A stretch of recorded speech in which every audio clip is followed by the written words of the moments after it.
دې ویلی د خپل اصلي موضوع لنډو کې ووایئ مهرباني نه ووایئ دا خبرې زه د پکتیکا ولایت د دروب د ولسوالۍ د ورجانه د کلي حبیب الله زدان خبرې کوم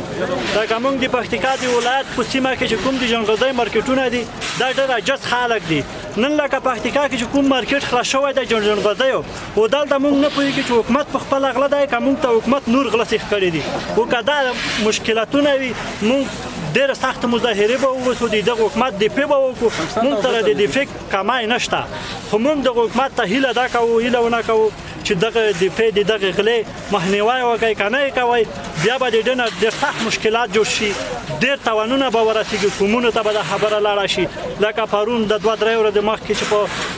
لوګر ولایت کې کوم موټر کې جنغوزي و دا د داسې عجز خلک جنغوزي وي چې په هغه په قرضې اخیستي وو په ودې ورکړي دي نن دا نه غلو ته مخ شوي دي دا حکومت به وي زه چې ګورم حکومت په دې دی چې د حکومت په سیمه کې د غلا کېږي خو حکومت دی چې کوم د طالبانې په سیمه وي پاکې موږ ناغلي نه دي شوي لکه نن چې موږ کوم جنغوزي ورک شوي دي دا د حکومت په سیمه کې ورک شوي دي که د طالب په سیمه کې ورک شوي تاسو ووایئ د طالب په سیمه کې دي په زه خو چې ګورم ټول دغه حکومتونه خلک چې دي غله دي بیا دلته چکپاینونه دي چې پر چکپاین باندې موږ ورځي په ظلم په زیاتي د موږ نه په والو په دربولو باندې په یوه ګونۍ باندې 2000 زر سل 200 روپۍ حکومت ورسره ملاو دي دا نو نامعلومه د